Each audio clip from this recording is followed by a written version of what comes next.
Morning, everybody. Welcome to Sit Down Comedian as well as Uncomfortable Conversations for YouTube. My name's Alex. I'm a comedian wheelchair. When you perform and you're on circuit, you go through a lot of things and you meet a lot of people and you have so much beer that you don't want to have beer anymore. And I am serious, right? You have so much beer that you don't want to have beer anymore. No, that doesn't mean I'm going to be nasty to every barman in Cape Town, but sometimes you just want a cool drink, right? But there's this other part to life, and this dating and all of those things, and if this is not the video for you, please scroll on. Also warn your parents. If this is not the video for them, they must please scroll on.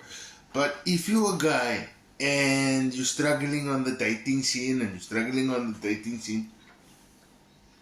you've done everything right. You got the driver's license, you got the part-time job, you're hustling on the circuit, for example, and there's nothing, right?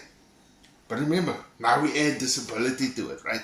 Wheelchair user, blindness, hand function impairment, all of that, right?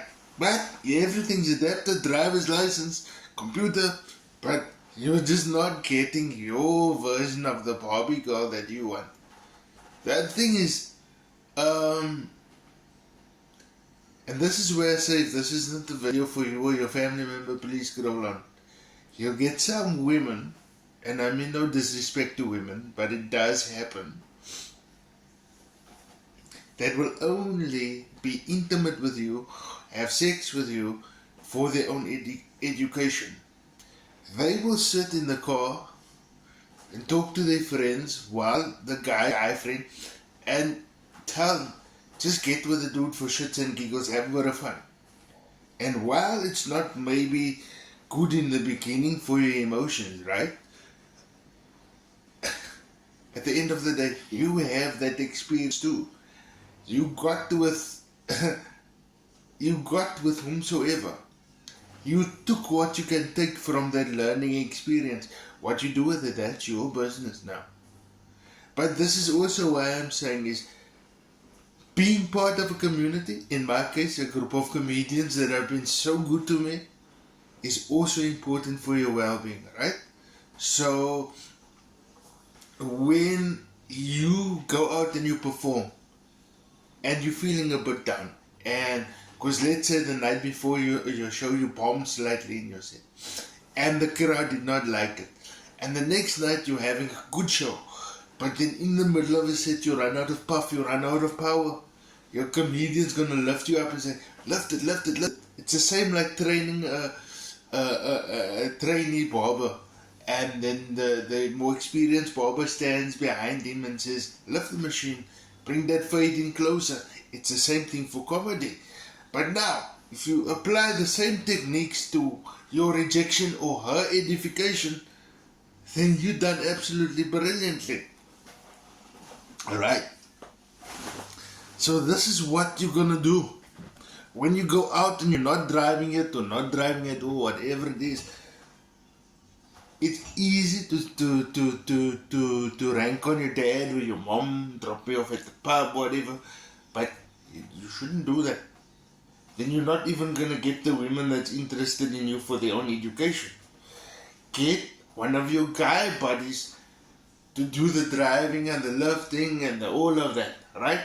As long as you can take yourself to the toilet, because for some guys taking their buddy to the toilet, even though he has a disability and your body does care, it's a deal breaker for them and you need to accept it. So as long as you can urinate independently on your own, be it with a leg bag, be it with as long as you can take yourself to the toilet. You got it? But here's the rules for the buddy that you're gonna select. In my case, he's one of the comedians that I travel with once a month if available. He's married, he's got his own family, he don't have a dog in the fight. So he allows me to have fun after the set, because he goes home to his wife after. So that's the type of guy that you want, that is just there to be your hands, your legs, will do whatever is comfortable for him for you. But he's married, they don't have a dog in the fight. So he will facilitate for you. He will make that comfortable around you, and Bob's your uncle. And unfortunately, because we're all human, you're going to need more than one guy. So it's been one of 2-3 guys that you can call on. One day it will be Rafik, one day it will be Gary, one day it will be Jerome, and so on and so on.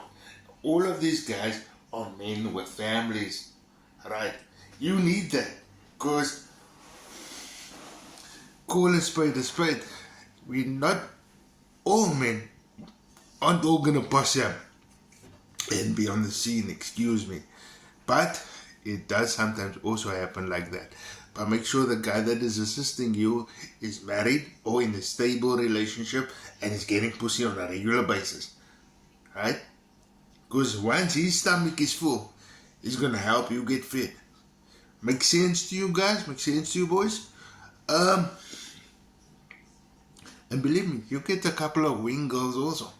But when it comes to things like learning to drive again, especially don't ask your mother, because women look at driving differently, and you add disability, it's even harder. So the same Rafik, the same Gary, the same Jerome, ask them to sit suicide with you, okay? Because they know where you are mentally at, and it's going to take them a bit longer. So if the able-bodied body learn to drive in 1 week,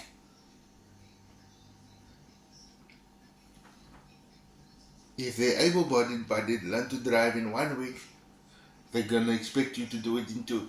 This is where you're going to have patience with yourself and patience with everybody else around you, because they don't know what can be helped and what can't be helped. But at the same time, don't be afraid to assert yourself when you know a wrong thing has been done to you. Also, why the body side is, let's say you want to impress upon a girl. Insert any girl's name there. Let's just use the name Cindy. Alright, you want to impress upon Cindy. Cindy's not going to want to sit next to you while you're driving the first couple of times. So what you do is, and a lot of times all comics don't use their cars. So what you do is, if your car is up for grabs and you got your controls on, and you ask your buddy that's been sitting suicide with you, come with me on the trip. Put the girl that you want to impress in the back for the first couple of Ks, right? Then as she realizes she's a bit more comfortable and a bit more comfortable, the two passengers are going to swap seats. Eventually we're going to integrate in that. It makes any sense. If this video has not helped you, sorry, not sorry, but I know there's somebody out there that needs this conversation. Remember, and I want to repeat myself because this is the crux of this video. Some people will only get with you for their own edification, but take the ride. I mean, at the end of the day, you don't fall in love with your driving instructor. It's nice to see them again at the street light or whatever, even in the shop, but you don't fall in love with your driving instructor. That's where I'm going to leave it. This has been Uncomfortable Conversations, yeah?